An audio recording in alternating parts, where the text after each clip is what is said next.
ఆ పరిస్థితి తీసుకొచ్చింది సమంతాని.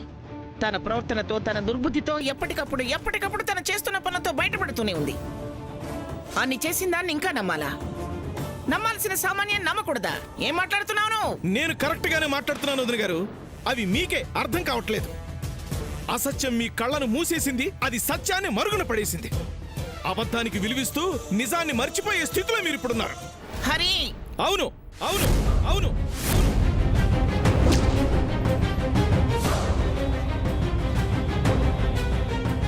కాబట్టే అక్కడ శ్యామ్ చావు బతుకుల మధ్యన మీకేమీ పట్టనట్టు, అది మీకేమీ కానట్టు, ఇదే అదననుకున్నట్టు పెళ్లి పనులు మొదలు పెట్టేశారు.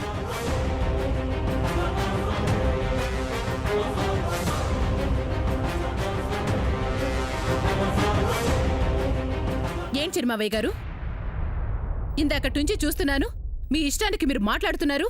అరే, ఎలాంటి పరిస్థితుల్లో ఈ పెళ్లి చేస్తున్నావో మీకు తెలీదా? లేక స్వామీజీ చెప్పింది మీరు వినలేదా? హాస్పిటల్లో కాసేపు ఉండొచ్చేసరికి ఏం తెలియనట్టు దానివైపు మాట్లాడుతున్నారు.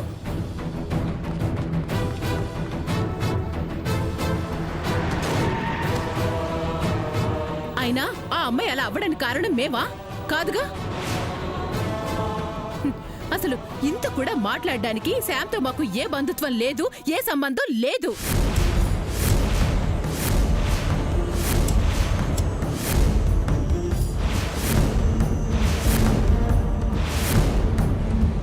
ఆ నిజం తెలిసిన దగ్గర నుంచి మేము ఇలానే అనుకుంటున్నాం.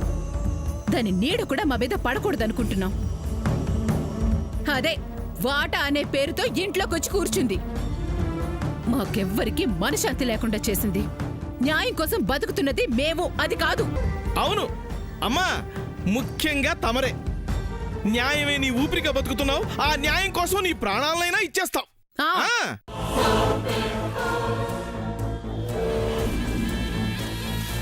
నిజంగా నువ్వు అంత నీతి గల దానివే అయితే ప్రాణాపాయ స్థితిలో ఉన్న శ్యామ్కి వేరే ఆలోచన లేకుండా హాస్పిటల్లో డబ్బు కట్టేదానివి. దాన్ని అవకాశంగా తీసుకుని నీ కొడుకుని బ్లాక్మెయిల్ చేసేదానివి కాదు.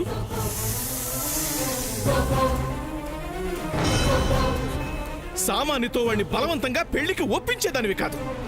అక్కడే తెలిసిపోతుంది నీకున్న నిజాయితీ ఏ పాటిదో. అప్పుడే పోయింది నీ మీద నాకున్న అభిమానం. నువ్వు న్యాయం గురించి మాట్లాడుతున్నావమ్మా?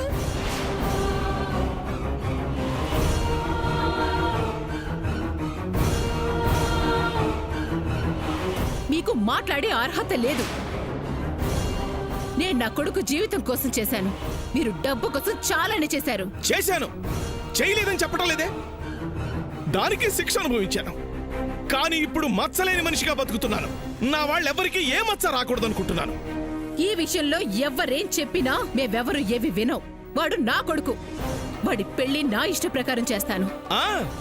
చేస్తావమ్మా? ఆ కొడుకు కూడా ఈ తల్లి మాట వింటాడు. చింతతయ్య, అలా మాట్లాడుకో. తప్పేం మాట్లాడానరా? వింటున్నావుగా. అమ్మ మాట తీసుకుందని, డబ్బు కట్టిందని పెళ్లి కూడా సిద్ధమైపోయావు కదా. నా సిచ్యువేషన్ నీకు తెలీదా చింతతయ్య? నేను పడుతున్న బాధ నీకు తెలీదా? నేను అనుభవిస్తున్న నరకం నీకు తెలీదా?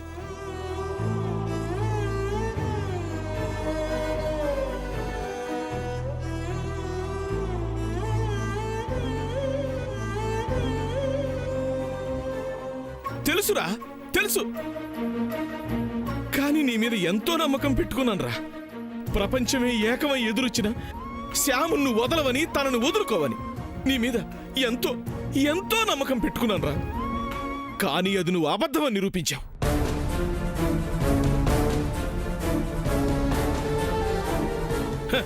ఎంతైనా నీది ఆ రక్తమేగా, అలాగే ఉంటుంది.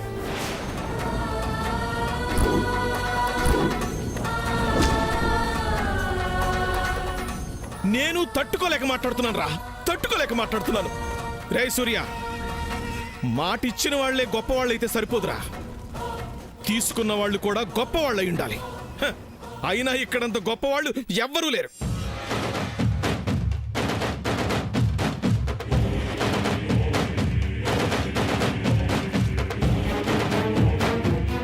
రేయ్, మీ అమ్మ నీ మీద ప్రేమతో మాట తీసుకుందనుకుంటున్నావా? లేదు, శ్యామ్ మీద ద్వేషంతో అడిగింది. సామాన్యతో నీ పెళ్లి జరిపించాలనే స్వార్థంతో అడిగింది. అసలు ఆ మాటలు పట్టించుకోవాల్సిన అవసరమే లేదు. ఇక డబ్బంటావా? ఇప్పుడు నువ్వున్న స్థితికి నీకది లెక్కే కాదు. అంతగా అయితే దానికి బదులుగా నాకున్న ఆస్తిని అంతా ఇచ్చేస్తాను. అసలు నాకు ఆస్తి అక్కర్లేదు. రేయ్, నువ్వు శ్యామ్ కలిసి ఉంటే చాలురా.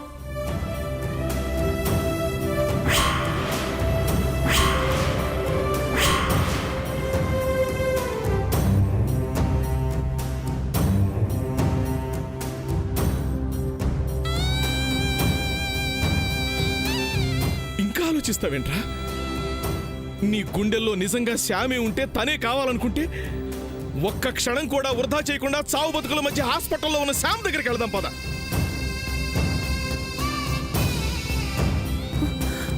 ఎలా వస్తాడు? వాడు రాడు. మీ ఆస్తి మాకు అక్కర్లేదు. నా కొడుకు నాకిచ్చిన మాటే కావాలి. వాడు దానికి విలువిస్తున్నాడు. మీరు అనవసరంగా వాడిని రెచ్చగొట్టి మా మధ్య గొడవలు పెట్టాలని చూడకండి. శుభమాని శుభకార్యం చేసుకుంటున్నాం, చేసుకోనివ్వండి. చెల్లి, ఏంటక్కా? నీ కొడుకు విషయంలో నేను మాట్లాడుతున్నానని అనుకోవద్దు.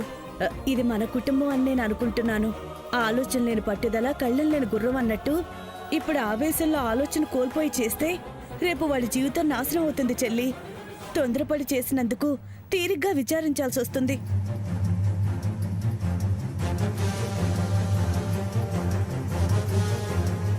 అవును పిన్ని, ఇష్టం లేని చోట తమ్ముడు కష్టంగా కాపురం ఎలా చేస్తాడు? ప్రేమ ఉన్న చోటే ఆప్యాయత ఉంటుంది చిన్నత్తయ్య గారు. ఆ రెండూ లేని చోట హ్యాపీగా ఉండదు పిన్ని. విన్నావా చెల్లి? మన వాళ్ళందరూ ఒకటే మాట మీద ఉన్నారు. నువ్వు మారు చెల్లి. ఏమంటారత్తా?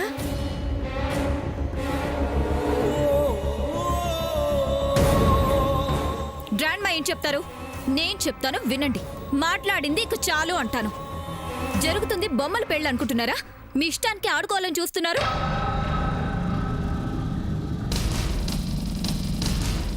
అయినా మీ అభిప్రాయాలతో మాకు పని లేదు. నిర్ణయం అయిపోయింది. అనుకున్న ముహూర్తానికే మా పెళ్లి జరుగుతుంది. దీన్ని ఎవ్వరూ మార్చలేరు.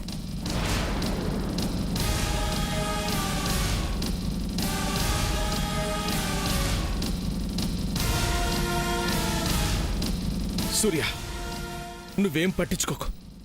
వీళ్ళందరూ అలాగే మాట్లాడతారు. ఎవరి స్వార్థం వాళ్ళది, ఎవరి అహంకారం వాళ్ళది.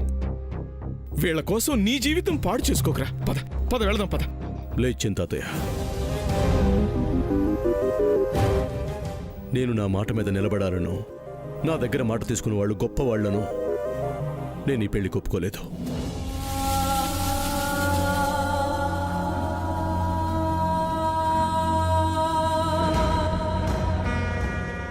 ఇన్నాళ్ళు నేను నా శ్యామును దక్కించుకోవటం కోసం, తన లక్ష్యాన్ని నెరవేర్చడం కోసం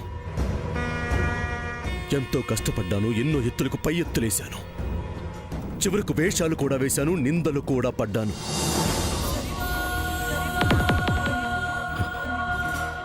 అలా అని నేను నమ్మకాన్ని కోల్పోయి ఈ పెళ్లికి సిద్ధపడలేదు.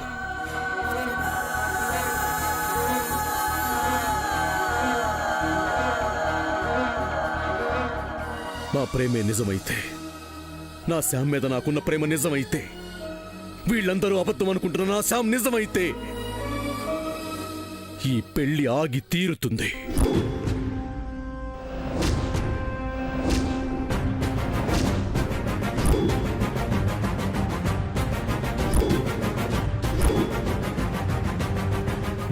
ప్రేమే మా ప్రేమను గెలిపించుకుంటుంది. అందుకే మౌనంగా ఉన్నాను, మౌనంగానే ఉంటాను.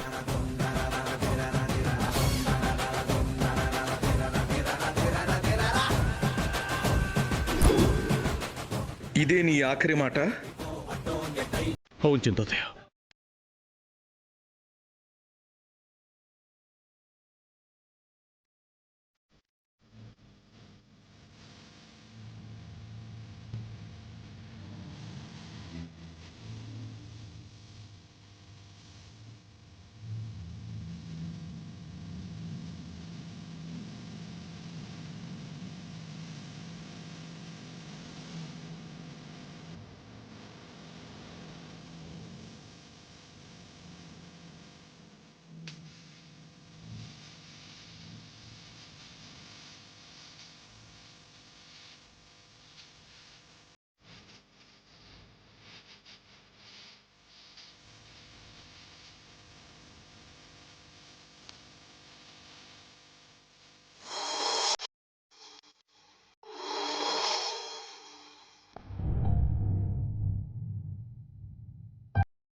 నా దిష్టి తగిలేటట్టుంది నాన్న.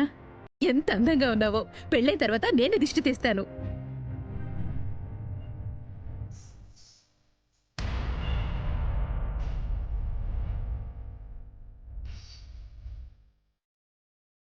ఏంట్రా, పెళ్లికి ముందు ఇలానైనా ఉండేది? కొంచెం సంతోషంగా ఉండు నాన్నా. అక్కడ శ్యామ్కు సీరియస్గా ఉంటే నేను ఇక్కడ సంతోషంగా ఎలా ఉండగలనమ్మా? నువ్వు సంతోషంగా ఉండి ఈ పెళ్లి చేసుకుంటేనేరా అది కోలుకునేది. లేదంటే స్వామీజీ చెప్పిన ప్రకారమే జరుగుతుంది. నువ్వు మాకు దక్కవు, శ్యాము చనిపోతుంది.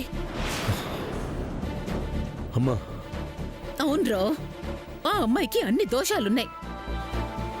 నువ్వు నమ్మినా నమ్మకపోయినా మేం నమ్ముతున్నాం. ఈ పెళ్ళి అయితేనేరా నువ్వైనా బాగుండేది, శామైనా బతికేది. నువ్వు సామాన్యం చేసుకోకుండా శామ్ని చంపుకునే కన్నా ఈ పెళ్లి చేసుకుని శామ్ని బతికించుకో. ఇక్కడ నమ్మకం కన్నా స్వార్థమే కనపడుతుందమ్మా. ఏ తల్లైనా తను ఏడ్చైనా బిడ్డను నవ్వించాలనుకుంటుంది. తను బాధపడుతూ కూడా బిడ్డను సంతోషపరచాలనుకుంటుంది. నా దురదృష్టం ఏంటంటే ఇక్కడ నా తల్లి అలా ఆలోచించడం లేదు.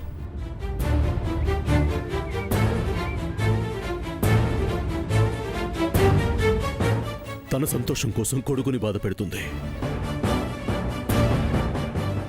ఏంట్రా అన్నా? నేను నేను నిన్ను బాధ పెడుతున్నానా? నా సంతోషం కోసం నిన్ను కష్టపెడుతున్నానా? అందరి తల్లుల్లా నేను ఆలోచించడం లేదా? ఇన్నేళ్ల ఈ అమ్మ ప్రేమలో నువ్వు చూసింది ఇదా?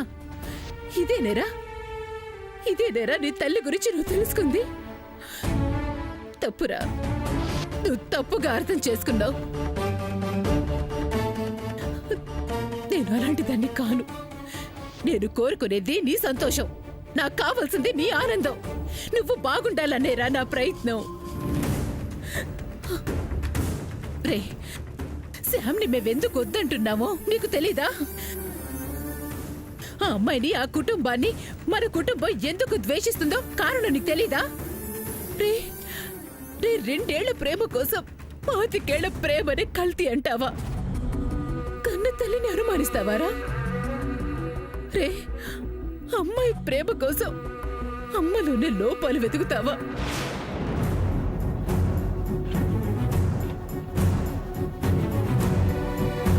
లేదమ్మా, నీలో నేను లోపాలు వెతకటం లేదు, నిన్ను అవమానించటం లేదు, నీ ప్రేమను అనుమానించటం లేదు. నువ్వు ఆలోచించటం లేదు అంటున్నాను.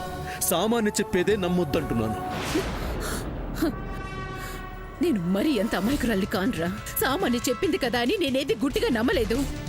శామ్ చేసేవన్నీ సాక్ష్యాలతో రుజువు అవుతున్నాయి కాబట్టి నమ్ముతున్నాను. నీకది సరి కాదు అంటున్నాన్రా. నేను సరిగ్గానే ఆలోచిస్తున్నాన్రా. నువ్వే దాని మాయలో పడి దేన్ని ఆలోచించడం లేదు. స్వామీజీ మాటలు వింటలేదు. స్వామీజీ మాటలేంటమ్మా? అసలు వాడు సూర్య, ఏంట్రా ఇది? ఆయన చెప్పినవి అనుభవించిన వాడివి నువ్వే. ఇంకా ఎందుకు నీ మనసాక్షిని మోసం చేసుకుంటావు? మోసం చేసుకుంటున్న నేను కాదు, నిన్ను నువ్వే మోసం చేసుకుంటున్నా. ఎటు కథలనివ్వకుండా నా కాళ్ళకి బంధాలు వేస్తున్నావు. నిజానికి ఈ పెళ్లి నా నిర్ణయమా? సామాన్యుని పెళ్లి చేసుకుంటేనే గాని శ్యామ్కి ట్రీట్మెంట్ చేయించనని బ్లాక్ మెయిల్ చేసి నీ నిర్ణయానికి నన్ను ఒప్పించావు. నా మనస్ఫూర్తిగా ఎక్కడ ఒప్పుకుంది? వేరే గత్యంతరం లేక ఒప్పుకుంది కదా? నిజమే కదా? మీ అమ్మ కూడా అందుకే అలా మాట్లాడిందని ఎందుకు అనుకో?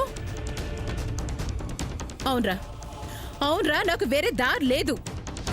నా బిడ్డని నేను కాపాడుకోవాలి.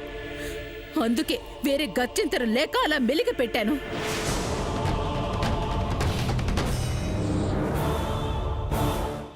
నీకు శామ్ ఎంత ముఖ్యమో నాకు తెలియదు, కానీ నువ్వు మాత్రం నాకు ప్రాణంరా. రే, నువ్వు సంతోషంగా ఉండడం కోసం, నీకెలాంటి బాధలు రాకుండా చేయడం కోసం, నీకోసం నా ప్రాణాన్నైనా ఇస్తాన్రా. అలాంటిది ఈ పెళ్లి చేయలేనా? నాన్నా, సామాన్యతో నీ జీవితం బాగుంటుందిరా. చేసుకోవాల్సిందే, తప్పదు. మాటిచ్చావురా. రాత్రి చెప్పాను కదమ్మా, ఈ పెళ్లి నేను ఆపను అని.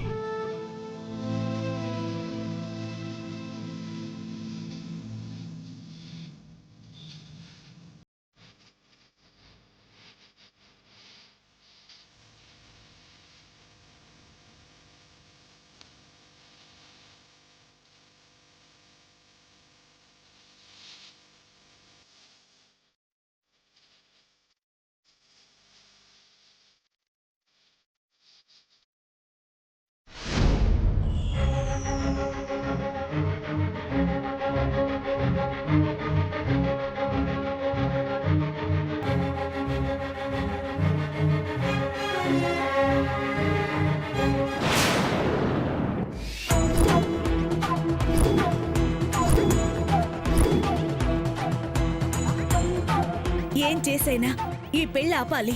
ఇప్పటికే ఎన్నో ప్రయత్నాలు చేశాం అయిందా? నేను ముందు నుంచి ఆ సామాన్యాన్ని నమ్మొద్దనే చెప్తున్నాను. నువ్వే వినకుండా నన్ను దాని చుట్టూ తిప్పావు. తిప్పాను అంటే సామాన్య నీ చుట్టూ తిరుగుతుంది, సూర్యశ్యామల పెళ్ళైపోతుంది అనుకున్నాను. నువ్వు అనుకున్నది కాదు, అది పెద్ద ముదురు అని ఇప్పటికైనా అర్థమైందా? మనమంటే ఏంటో ఆ సామాన్యకి అర్థం కావాలి. అమ్మా, మనం ఏదో పెద్ద విలన్లా నువ్వు మాట్లాడుకో. అవసరం వచ్చినప్పుడు మారాలరా. అమ్మా, ఇప్పుడు నాకు వాళ్ళు పెళ్లి చేసుకుంటున్నందుకు ఏమాత్రం బాధ లేదమ్మా. కానీ ఫ్రెండ్ సీరియస్ కండిషన్లో ఉందని తెలిసి పెళ్లి చేసుకుంటున్నారే, అది నాకు బాధగా ఉందమ్మా. మిగతా వాళ్ళ సంగతి నాకు అక్కర్లేదమ్మా. కానీ అన్నయ్యకి ఏమైందమ్మా? అన్నయ్య ఎందుకు ఒప్పుకున్నాడు? రేయ్, నీకు తెలీదా? పాపం మీ పిన్ని వాడికి స్వామీజీ చెప్పినవన్నీ చెప్పి శామ్కు ఆసుపత్రిలో డబ్బులు కట్టాలంటే సామాన్యుని పెళ్లి చేసుకుంటేనే ఆ డబ్బులు ఇస్తానని చెప్పి బ్లాక్మెయిల్ చేసి వాడిని నొప్పించి ఒప్పించిందిరా. వాడేమో ఒప్పుకోవాల్సి వచ్చింది.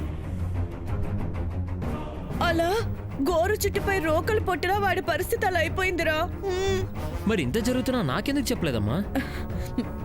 నీకు చెప్పే సమయానికే మీ పిన్నన్ని చేసేసిందిరా. ఆవిడ చేసినవన్నీ మీ నాన్నమ్మకు చెప్తుంటేనే నాకు తెలిసింది. మరి ఇప్పుడు ఇంకేం చేస్తాం? చెయ్యాలరా. ఈ పెళ్లి మాత్రం అవడానికి వీల్లేదు. మంచైనా చెడైనా సరే సూర్య సామాన్య మెళ్ళలో తాళి కట్టే లోపల నువ్వు కట్టేరా. ఏంటమ్మా, పిచ్చిగాని పట్టిందా? నిన్నటి వరకు నాటకం అన్నావు, ఉత్తుత్తినే అన్నావు. ఇప్పుడేమో నిజంగానే తాళి కట్టేయమంటున్నావు. ఆ దయాన్ని నాకు తగిలించేయాలని చూస్తున్నావా? ఆహా, ఇలాంటివి నా దగ్గర కుదరవు. అరే, నీకు నేను చెప్పింది అర్థం కాలేదురా. బాగా అర్థమైంది. ఏమర్థమైందిరా? ఒక మాట చెప్పు నాకు. నువ్వు అసలు సూర్యశ్యాములు కలిసుండాలని కోరుకుంటున్నావా లేదా? కలిసి ఉండాలని కోరుకుంటున్నాను. వాళ్ళిద్దరికి పెళ్లి కావాలని కోరుకుంటున్నావా లేదా? అనుకుంటున్నాను. వాళ్ళిద్దరూ జీవితాంతం సంతోషంగా ఉండాలనుకుంటున్నావా లేదా? ఉండాలని అనుకుంటున్నానమ్మా. అయితే సామాన్యుని పెళ్లి చేసుకో. ఇదేం మెలికమ్మా? వాళ్ళిద్దరూ సంతోషంగా ఉండడానికి నేను సామాన్యుని పెళ్లి చేసుకోవడానికి ఏంటి సంబంధం? సంబంధం ఉందిరా. ఇప్పుడు గనక నువ్వు పెళ్లి ఆపకపోతే సామాన్య సూర్య పెళ్ళమైపోతుంది. శామ్ సూర్యకు దూరం అయిపోతుంది. ఆ తర్వాత మనం ఎంత గింజుకున్నా ఏం చేద్దామని చూసినా ప్రయోజనం ఉండదురా.